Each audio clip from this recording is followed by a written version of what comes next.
En nuestra tierra hay individuos, hombres y mujeres como cualquier otro. Hombres y mujeres que figuradamente parecen insignificantes, solo que no lo son. Ellos, muchas veces y sin saberlo, llevan en su sangre el código que transportará a la humanidad hacia su siguiente evolución. Pilón el Caminante.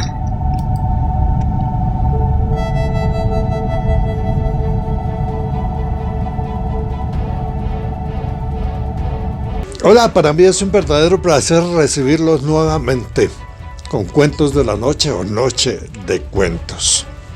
Hemos avanzado bastante, durante este año de 2020. Ha sido un verdadero reto lograr toda la programación que hemos hecho, toda original. La semana anterior presentamos a ustedes la primera parte de algo llamado Los 3 días de oscuridad. Un mito que que tiene aspecto u orígenes religiosos, pero que extrañamente algunos de sus elementos que aparecen en profecías y en lo que han dicho muchos santos y videntes, sobre todo católicos, esos elementos raros que aparecen ahí también se repiten curiosamente dentro de la mitología, la leyenda o el cuento aborigen. La semana pasada estuvimos presentando a ustedes este tema y vamos con la segunda parte. Cuando se habla de esos días, los ángeles del cielo tiemblan.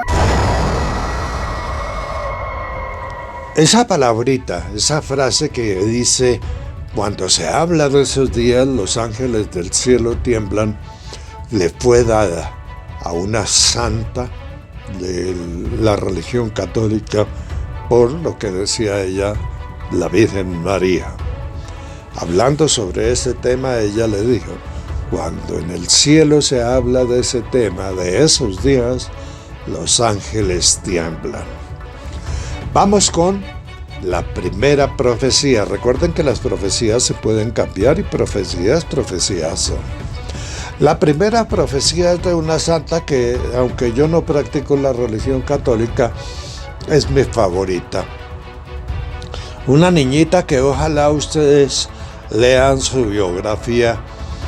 Fue una niñita que para llegar a ser monja tuvo que hacer miles de cosas. Ella, según cuenta en su biografía, recibió un llamado y todo lo que tuvo que hacer para llegar a cumplir ese llamado fue muy grande. Es una niñita verdaderamente admirable. Faustina Kowalska.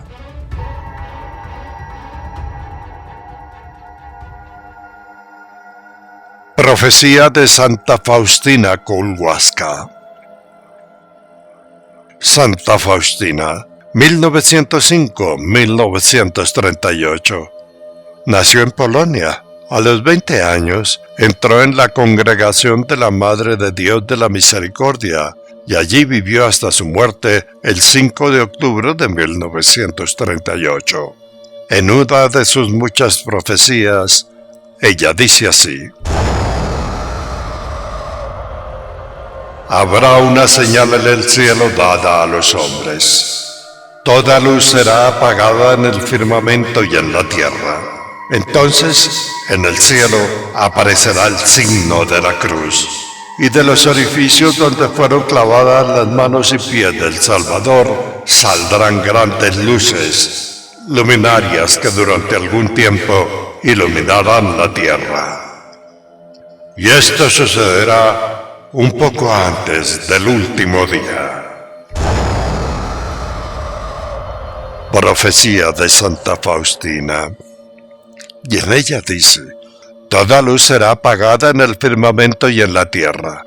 Entonces aparecerá venida del cielo la señal de la cruz. Sobre el apagón mundial del sol y las estrellas no hay noticias, Pero se sabe que en las explosiones de supernova, por ejemplo, primero llega una carga radiante capaz de eclipsar brevemente una galaxia entera. Luego, se dice, llega un estallido brillante que, según la distancia del observador, puede tener la forma de una estrella de 4 puntas y estar acompañada por otras luminarias. ¿Será la cruz? En la antigua tradición oral de los urus de Bolivia se habla de una bruma de sangre que ahoga el cielo y de la aparición de una estrella que apaga el sol. Faustina Colhuasca, la muchachita para admirar. Bueno, ella dice en su profecía que se va a apagar todo y que va a aparecer en el cielo una imagen como la señal de la cruz, de donde salen de los puntos por donde fue sacrificado Jesús, salen crucificados, salen rayos de luz y será visible en toda la tierra. Curiosamente, los urus de Bolivia dicen o agregan dentro de sus relatos, agregaban porque es un pueblo ya muy poquitos, agregaban que todo iba a comenzar cuando aparecieran las señales en el cielo. Curioso, ¿verdad? También hablan del apagón.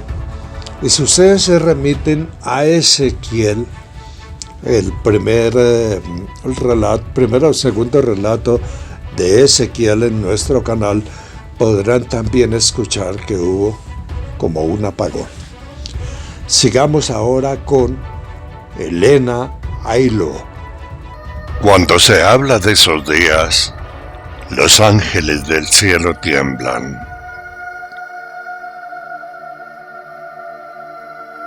Profecía de la madre y beata Elena Ailó.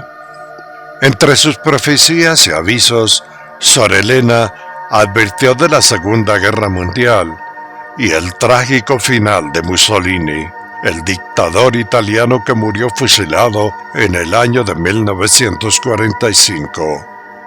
Y ella, sobre los 3 días de oscuridad, afirmó: una tempestad de fuego caerá sobre la tierra. Este castigo terrible, que nunca se ha visto en la historia de la humanidad, durará 70 horas. Los ateos serán aplastados y aniquilados, y muchos se perderán porque permanecerán en la obstinación de sus pecados. Entonces se verá el poder de la luz sobre el poder de las tinieblas. Profecía de la madre Elena Ailó. Una tempestad de fuego caerá en la tierra. Nunca se ha visto en la historia de la humanidad. Durará 70 horas, esto es, 3 días menos 2 horas. Ella, en su profecía, anuncia un cataclismo de origen no terrestre, algo no registrado en nuestra historia, algo que, óigase bien, caerá en la Tierra. Para los teóricos, la narración puede indicar el paso de la Tierra durante 3 días por el interior de un fenómeno solar o extrasolar, un fenómeno que estará acompañado por el fuego. Y según esos teóricos, solo 4 eventos conocidos hasta hoy encajan: una llamarada solar, una explosión de supernova, la llegada de un cometa o la caída de un meteoro. Y de esto tampoco hay certezas. Elena Ailó. Algo caerá, no dice llegará, caerá. Será algo, lo repiten en casi todas las profecías, nunca visto en la historia de la humanidad. Y eso lo deja a uno bastante intrigado. Pero un cataclismo, algo terrible que no se ha visto, no está registrado, por lo menos. Elena Ailó. Ahora vamos a escuchar las profecías de alguien muy importante, una persona que recibió los estigmas de Jesús, una dama. Teresa Newman.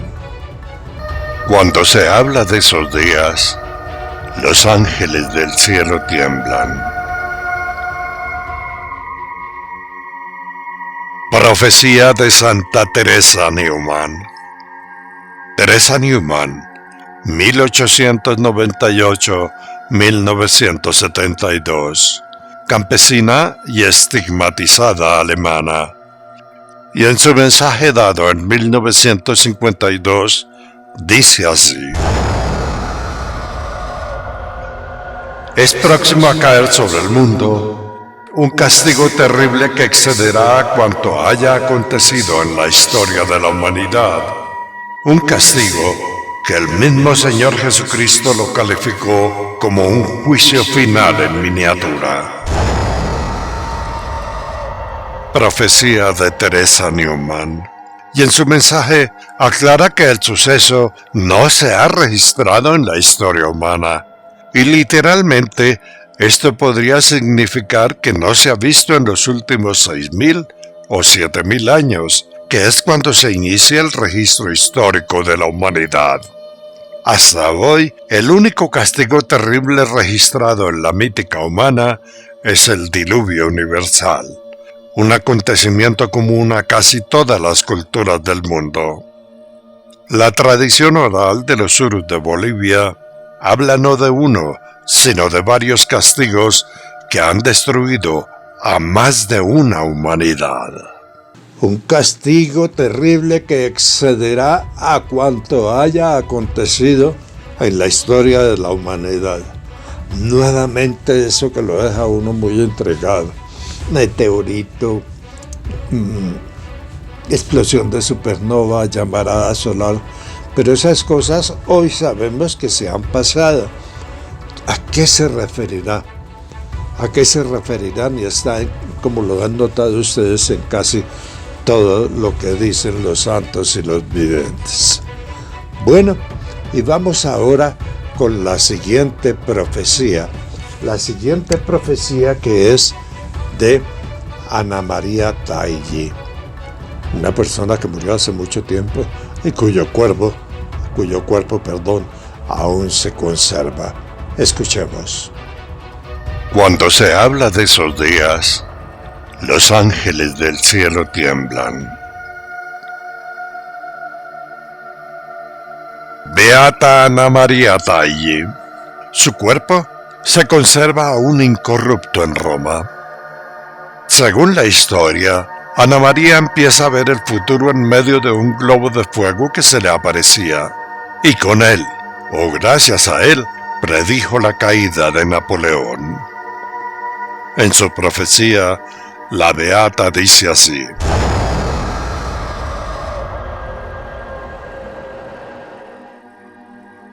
Dios enviará dos castigos, uno en forma de guerras, revoluciones y peligros originados en la tierra, y otro que será enviado del cielo.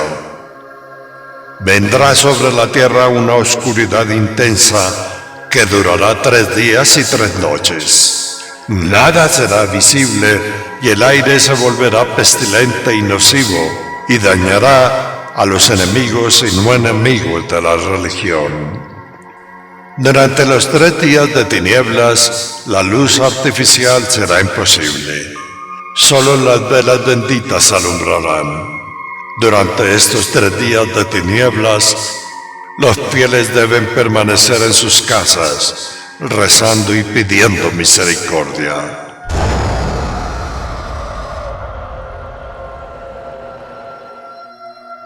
Profecía de la beata Ana María.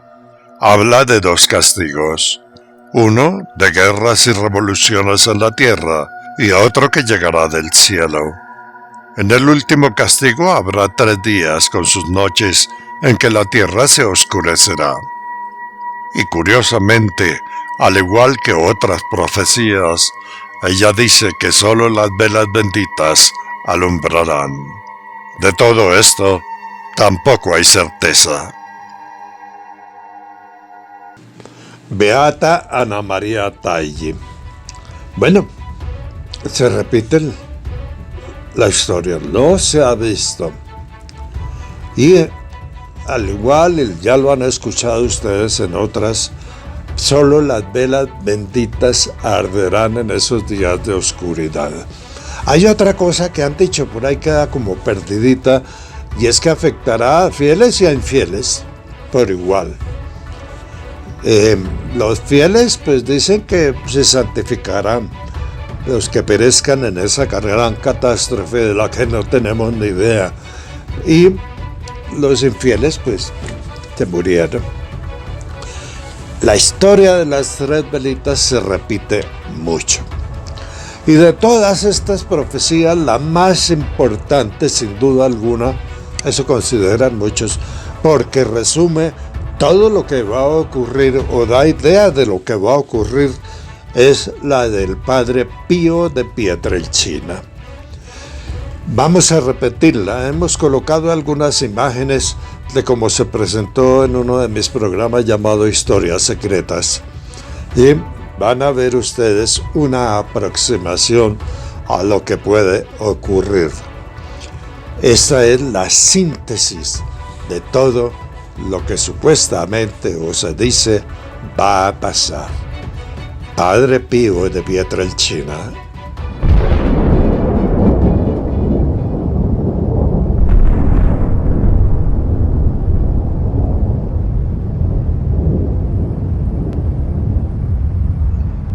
Pronto caerá sobre el mundo entero el más terrible castigo, un castigo terrible que nunca antes se ha experimentado.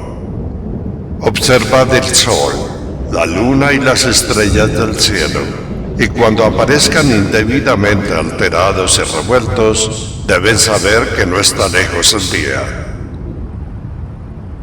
Empezará durante una noche muy fría. Esta catástrofe caerá sobre la tierra como un chorro de luz, en cuyo momento la luz del sol de la mañana será reemplazada por profunda oscuridad.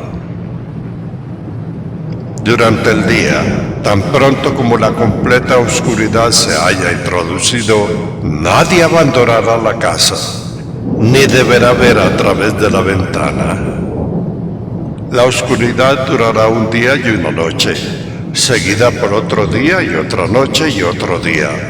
Pero en la noche siguiente el sol se levantará y será primavera. Desde aquel momento en adelante, nadie deberá abandonar la casa ni mirar a través de la ventana. Habrá gran confusión a causa de esta profunda oscuridad, en la cual la tierra será envuelta y muchos morirán de miedo y desesperación. En los días de oscuridad, la devastación será grande, muy grande. Mantengan las ventanas bien cubiertas, no miren afuera, enciendan una vela bendita que bastará para muchos días. No salgan de la casa, hagan acopios de alimentos.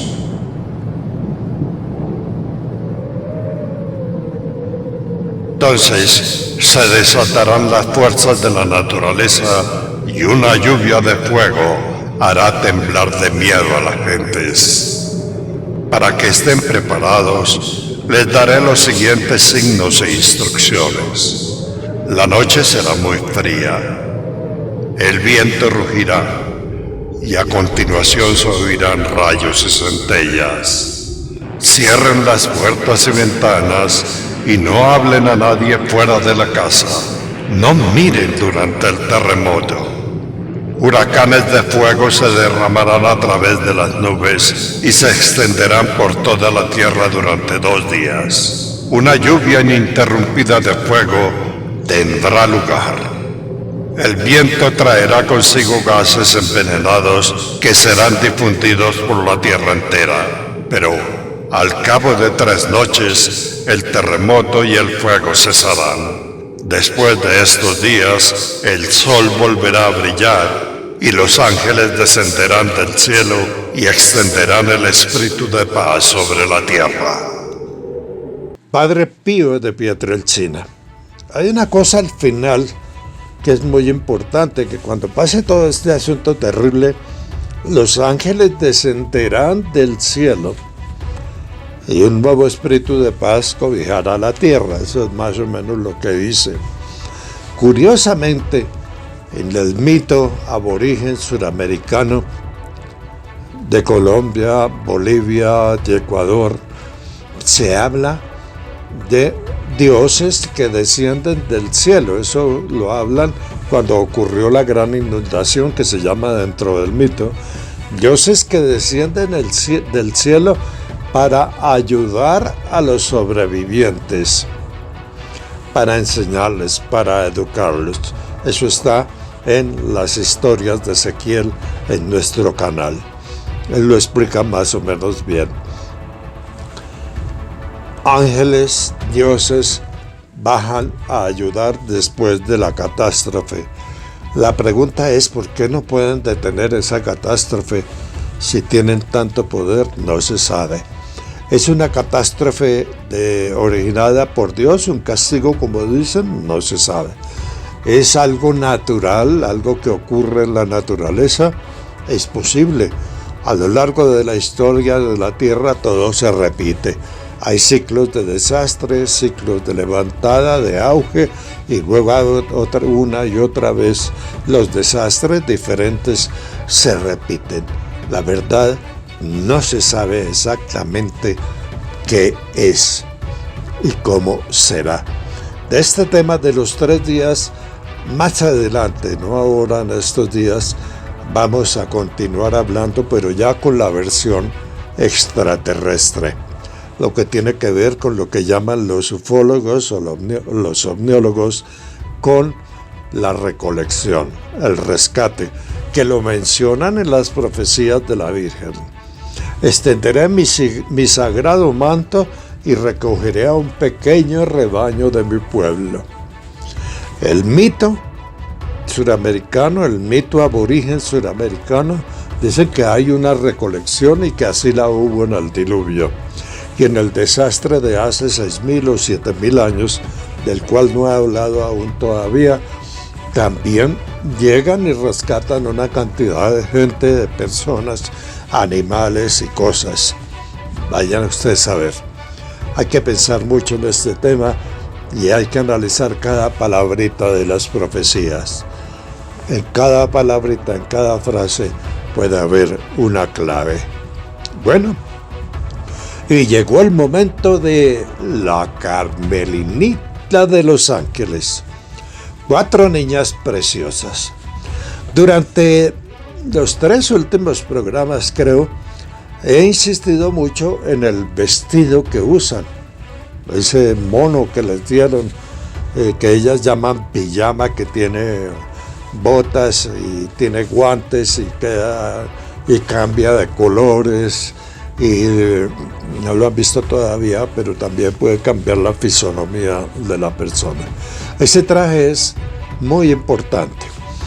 He insistido mucho en la narración, en el cuento un poco novelado, en el hecho de que hay muchas necesidades fisiológicas. Ese traje es importante por eso.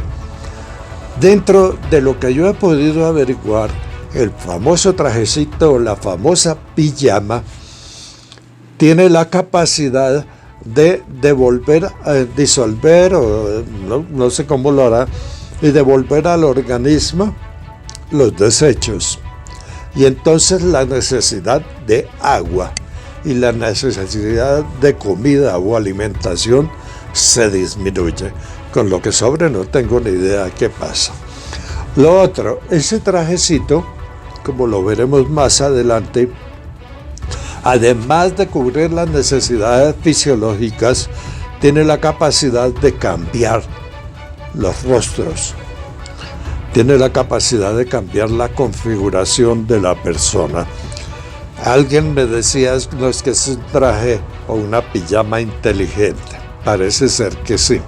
Y que muchos de los que están aquí lo usan y cambian su fisonomía con la ayuda de ese traje. Es un traje protector. Impide, por ejemplo, me decía algún relato aquí cerca en Cajicá, que haya ataques que puedan vulnerar el cuerpo de quien tiene puesto ese traje. La insistencia en lo fisiológico es muy importante dentro de esta serie, porque más adelante van a ver ustedes cómo se comporta el traje. ¿Y quién quita? ¿Quién sabe si alguna vez alguno de ustedes por ahí va a tener que usar una pijamita de estas? Muy bueno sería, pero no se sabe. El caso es que sí hay humanos que lo usan. Ficción, mito, cuento, no se sabe. Pero existe la leyenda, el cuento, y hay que saber escuchar. Carmelinita de los Ángeles.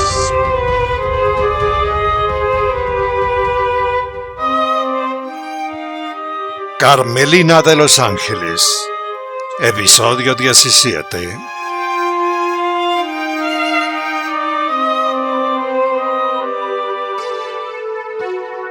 En el episodio anterior llegó el virrey al municipio de Sopó. Avanzó con su caballo, miró a las 4 preciosas paradas frente al portón de madera en la pequeña hacienda y de un momento a otro se fijó en un rostro. Luego descendió y se quedó mirándola. Se quedó mirando a la Carmelina. Y aquí continúa este cuento de tiempos de colonia.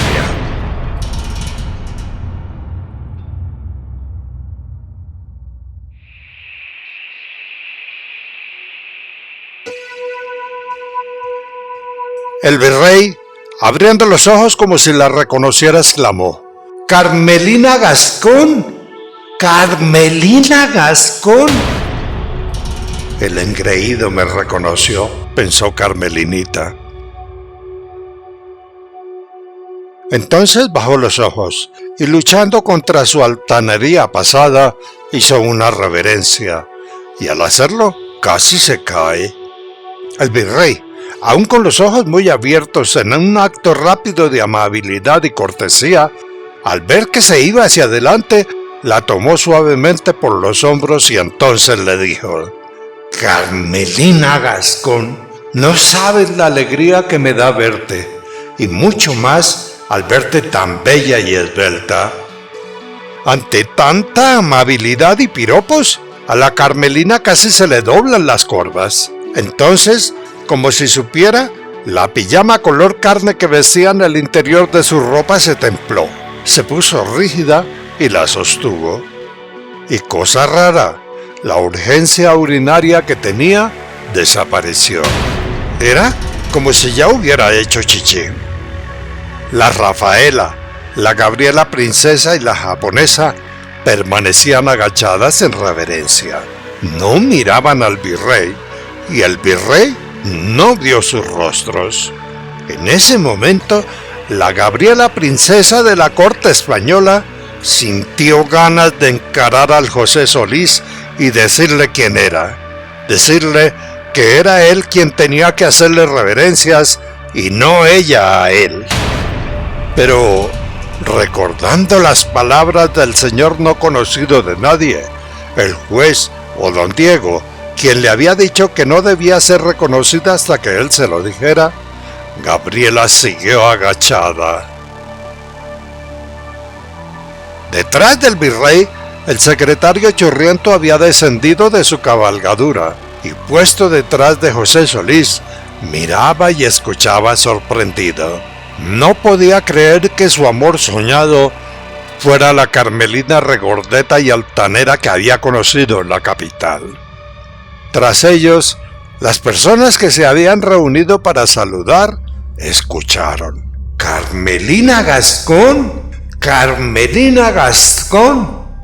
Y entonces el rumor creció. ¡Ella es la hija del desterrado! ¡Ella es la hija del desterrado! ¡Uy! ¡No te lo puedo creer! Y más se demora una moneda caída en el atrio de una iglesia en ser recogida que el chisme llegar y correr de boca en boca hasta los últimos rincones de Sopó. ¿Será que al señor cura, el que había excomulgado a la Carmelina recién llegada al pueblo cuando fue a misa, ¿le llegó la noticia? ¿Será que el padrecito se enteró? Bueno, pero volvamos con el virrey y la Carmelina Gascón. El virrey, después de sostenerla, y mientras Carmelina seguía agachada, miró hacia la hacienda, y entonces, tomándola pacíficamente de un brazo, con cortesía le dijo: «Ven, ven, Carmelina, entremos a esta casa para que te calmes y hablemos». Extrañada por tanta amabilidad, Carmelina pensó: «Este viejo, ¿qué querrá?». Aún así, la Gascón, ahora flacuchenta repuestica, se dejó llevar. Traspasando el portón de madera, el virrey, levantando una mano, hizo la señal de esperar. La guardia que lo acompañaba, el secretario Churriento, las preciosas y demás entendieron y se quedaron de pie mirando a la pareja que entraba a la pequeña hacienda. Entonces, don José Solís, viendo una banca de madera ubicada frente a la casa, condujo hasta allí a la Carmelina repuestica y con cortesía le indicó que se sentara. El virrey también hizo lo mismo y con tono suave, cariñoso y sorprendido le dijo: «Carmelina Gascón, no puedo creer que seas tú. Y si no es por tu mirada, no te reconozco. Estás muy cambiada, te ves radiante». Carmelina escuchaba y con la cabeza agachada guardaba silencio. El virrey prosiguió: «Después de que salieron de la capital no tuve noticia». «Bueno, pero cuéntame, ¿y tus papás?». Carmelina, al escuchar papá, levantó la cabeza mirando al virrey con ojos de rabia y dolor. Entonces dijo: «Mis papás murieron por la gripa y yo quedé sola». Al escuchar que los papás Gascón habían muerto, el virrey, diciendo que lo sentía mucho, allí sentado puso los brazos sobre las piernas y se agachó en silencio.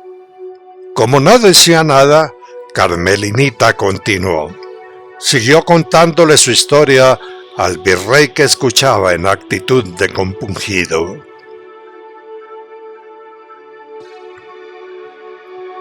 Más de media hora duró la charla. Afuera, en el camino real, las preciosas hablaban con el secretario Churriento. Los gendarmes de la guardia habían bajado de sus caballos y prestaban servicio frente al portón para que nadie entrara. De allí, mirando hacia el camino real, que en ese momento de real no tenía nada, esperaron. Las personas que habían salido para dar la bienvenida a su señoría el virrey se sentaron en el camino, cansadas de esperar a que saliera. En eso llegaron el señor alcalde del pueblo, su señora y su hijo, quienes en la pequeña y pintoresca plaza de Sopó habían estado esperando a don José Solís para darle la bienvenida con honores. Pero como no llegaba, vinieron a buscarlo. La guardia los detuvo, no les permitió la entrada.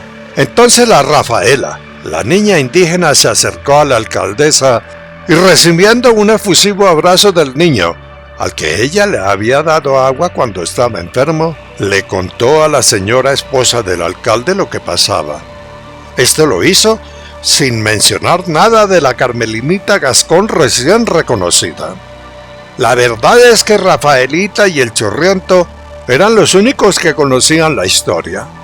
La Gabriela y yo sí como mucho, y los demás no entendían por qué el señor virrey conversaba con la Carmelina. La princesa Gabriela, intrigada, después de un saludo, indagó al Churriento, a quien había visto varias veces en el Palacio Real de España, y este, como siempre, andaba agachado haciendo reverencias a los miembros de la corte, no la había reconocido. Cuando la princesa le preguntó qué pasaba, el Churriento, que recién se había enterado de la verdadera historia de su amada, la Gascón, con la prudencia propia de su cargo de secretario virreinal, guardó silencio. De lo único que se enteró la Gabriela fue del nombre del churriento. Se llamaba Stefano Valcárcel. En esos momentos, la japonesa, que había quedado sola, viendo que una señora repartía algo parecido a un jugo, fue y se tomó 5 tazas. La señora que repartía, aterrada, le sirvió una, otra y otra. La japonesa tomaba, sorbía y se relamía. La señora no podía entender cómo una dama extranjera como ella podía tomar tanta chicha fermentada. Nota: chicha. La chicha de maíz es una bebida hecha tradicionalmente en una olla de barro con maíz y endulzada con panela. Fermentada, presenta una mediana graduación alcohólica y en exceso puede producir flatulencia y diarrea. Hecha la aclaración, sigamos con el cuento. En la banca de madera, Carmelina y Solís, después de una charla compungida, comenzaron a hablar animadamente. Bueno, eso parecía por sus movimientos. Al final, el virrey le dijo a Carmelinita: Carmelina, créeme, siento mucho lo que me has contado, pero me alegra mucho que estés bien. Tu papá no me dejó otra opción. La Real Audiencia lo iba a condenar a la cárcel de por vida en las mazmorras de Cartagena, y yo lo único que pude hacer fue desterrarlo para que tú y tu mamá no sufrieran. Pero al parecer eso de nada sirvió. Créeme, hoy mismo yo voy a arreglar las cosas. Carmelina, al ver lo que durante la charla había sido una actitud sincera del virrey, le dijo: No se preocupe, excelencia. Yo, gracias a eso, soy quien soy. Soy una mejor persona y me siento feliz de serlo. El virrey se levantó de la banca de madera y, ofreciéndole una mano para ayudarla a levantar, cortésmente la llevó hacia el portón. Y allí, volviéndose hacia Carmelina, hizo una reverencia y luego, tomándole una mano, le dio un beso en el dorso. Luego, y como era de rigor, el virrey, llevado de la mano por su secretario, fue y saludó al alcalde y a su señora. Al ver al churriento, ahora venido a Stefano Valcárcel, la Carmelinita puso cara de gloria celestial, y sin pensarlo 2 veces, olvidándose de los remilgos y la mojigatería de la época, espontáneamente fue y abrazó al churriento Stefano, y éste, respondiendo, la besó. El virrey, el alcalde, la señora Carmelina, Rafaela y la japonesa, yo sí como mucho, medio borrachita por la chicha, observaron sorprendidos la escena. La gente estaba aterrada, pues los besos en público en esa época eran pecado. La gente murmuraba. El ósculo duró como medio minuto. Palabrita tan fea para definir un beso. El ósculo. El ósculo duró como medio minuto, y al terminar, el Stefano churriento y la Carmelina, pegaditos y agarrados de la mano, miraron al virrey. Y este, sonriendo, le dijo a su secretario: Ahora me cuenta. Después de saludos, reverencias, mientras la Gabriela permanecía agachada, el cortejo partió. Las 4 preciosas también lo hicieron. Siguieron al virrey. El Stefano churriento, caminando y llevando a su caballo agarrado del cabestro, acompañaba a la Carmelinita enamorada y a las 3 preciosas. La Yossi, como mucho, caminaba tambaleándose y al mismo tiempo sonreía exageradamente. En su barriga sentía que el estómago le hacía guruguru guruguru. sonaba como desbocado. Can, el perro negro, se quedó sentado en el portón de la pequeña hacienda como vigilando. En la plaza central de Sopó, en el atrio de la antigua y vieja iglesia colonial, se había dispuesto la ceremonia, y allí, parados frente al pueblo, estaba el alcalde, su esposa, y con ellos, por casualidad, estaba su excelencia, el arzobispo de la capital, quien llegó a Sopó por encargo de la Santísima Inquisición radicada en Cartagena de Indias. Y allí, junto al señor arzobispo, estaba el señor cura del pueblo. Frente a ellos estaban casi todos los habitantes de Sopó. No eran más de 100. Y delante de la gente, en primer plano, estaban las 4 preciosas. El señor cura no las había visto, pero de pronto se dio cuenta que allí estaban. El cura aterrado vio que ahora eran 4 brujas. El curita se puso como histérico. Entonces, mirándolas, vio que la Carmelina le sonreía y con una mano levantada, moviéndola, lo saludaba. Rafaela, que todo lo sabía, hizo lo mismo, y la Gabriela, a quien don Diego o el juez le había contado la historia, viendo que el virrey estaba de espaldas, hablando con su eminencia el arzobispo, y no podía verla, le sacó la lengua al cura. La japonesa ni cuenta se dio, pues con los ojos cerrados se contorsionaba como en dolores de parto. La chicha había hecho efecto. El cura, al ver los saludos y la sacada de lengua, se asustó más de lo que estaba, y pensando que le iban a hacer brujería, dio un paso hacia atrás. Quería salir corriendo, pero por lo serio de la ceremonia se quedó quieto, mirándolas como a la defensiva. En ese momento, la japonesa, como si estuviera mirándolo, abrió los ojos como desorbitada.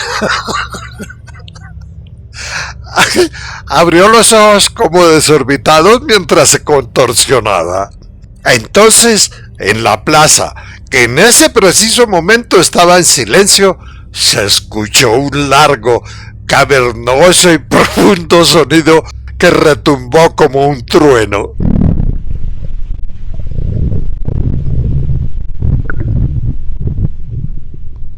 Cuando el sonido terminó, el cura levantó los brazos y gritando ¡Brujas! ¡Brujas!, se metió corriendo a la iglesia.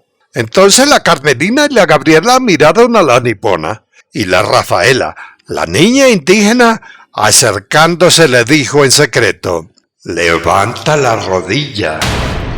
En la plaza y en el atrio, después del extraño sonido, todos quedaron como asustados mirando al cielo, mirando a ver si había tormenta. La nipona, como en dolores de parto, seguía contorsionándose, y entonces la Gabriela le puso una mano en el estómago y le empujó con fuerza el vientre. Lo empujó al tiempo que le decía: «Levanta la rodilla». La japonesa no escuchó.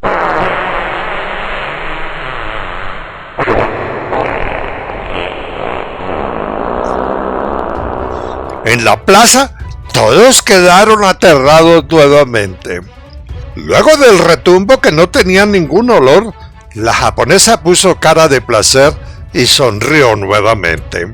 Entonces, Carmelina, como en secreto, le dijo a la Gabriela princesa: «Ya se cagó».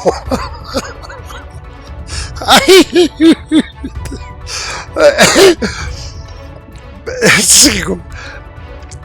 Al momento, intrigadas por lo que pasaba, después de hacer popó dentro de la pijama color carne, Carmelina y la Gabriela dieron un paso hacia atrás, y entonces le levantaron la falda a la japonesa para verle la cola, para ver si allá había popó.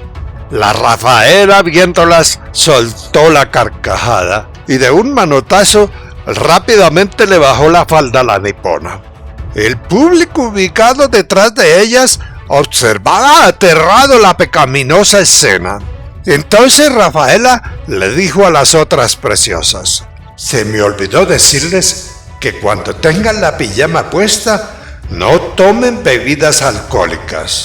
Allá arriba, dijo señalando el cielo, eso no existe. Entonces la Carmelina, que nunca entendía nada, mirando al cielo, tuvo su tercer chispazo de entendimiento. No voy a preguntar. Mientras eso ocurría con las preciosas, el alcalde dio su discurso de alabanzas y de bienvenida a su eminencia el arzobispo y al virrey José Solís. Y luego, en medio de vivas al rey y la corona española, le cedió la palabra al señor virrey. El flacuchento virrey habló del camino que estaban arreglando y del inicio de las obras del puente de Sopó. La gente aullaba de felicidad, dando vivas al rey y al virrey. Luego, cuando José Solís terminó de hablar, mirando a Carmelina Gascón, dijo: finalmente, quiero que todos ustedes conozcan a mi protegida, Carmelina Gascón. En el pueblo todos quedaron mudos. La Carmelina Gascón, la que habían conocido regordeta y grosera, era la señorita que amablemente, graciosa y bonita, andaba por el pueblo.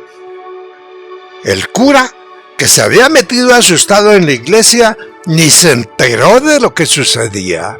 Entonces el virrey Solís, llamando a la Carmelinita con la mano, la hizo subir al atrio. Al llegar, Carmelina le hizo una venia y el virrey prosiguió. Ella, Carmelina Gascón, por documento virreinal que ya he firmado, se declara inocente de todo acto contra la corona, y desde este momento pasa a ser mi protegida, la protegida del palacio virreinal. Todos aterrados guardaron silencio. Entonces la esposa del señor alcalde, que por fin entendió la procedencia de la amable señorita, que con la Gabriela había atendido a su hijo enfermo, aplaudió y gritó: ¡Viva el virrey! El pueblo, motivado, sin entender muy bien lo que pasaba, hizo lo mismo. Carmelina de los Ángeles Gascón miraba al virrey y miraba a la gente, y en silencio no pudo contener una lágrima que rodó lastimera sobre su sonrojada mejilla.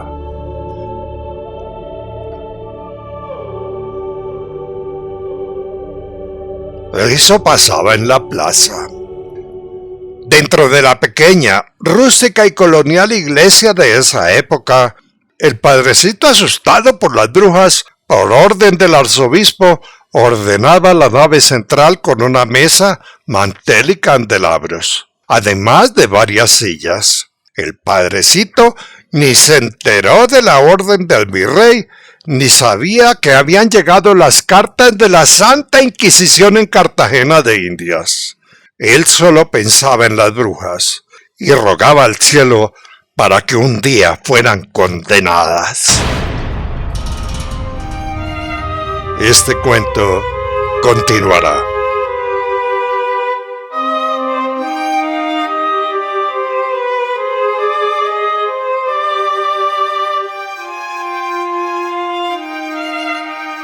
La Carmelinita de Los Ángeles. ¿Ya lo vieron ustedes? La japonesa. Dios mío. Hay una transformación del sonido. Recuerden eso para si alguna vez tienen ustedes necesidad o llegan a usar esa ropita, esa pijamita. El caso es, mis queridos amigos, que llegó el momento crucial en el próximo capítulo, cuando las 4 niñitas, que se comportan como niñas, a pesar de que ya son grandes, tienen muchas cosas de niñas, y ese es un rasgo importante, saber ser infantil y saber juzgar, ya entenderán algunos. Estas niñitas se van a enfrentar al señor arzobispo, a su eminencia, que trae una carta enviada por la Santa Inquisición con sede en Cartagena. Y ese momento será muy importante. Estuvo con ustedes Roberto Tobar Gaitán. De verdad, gracias por su atención. El Michifufú, ya lo ven, duerma que duerma. Hoy tuvo un día muy agitado, mucho juego, mucho salto, mucho brinco, mucho potrero. Feliz noche, muy amables.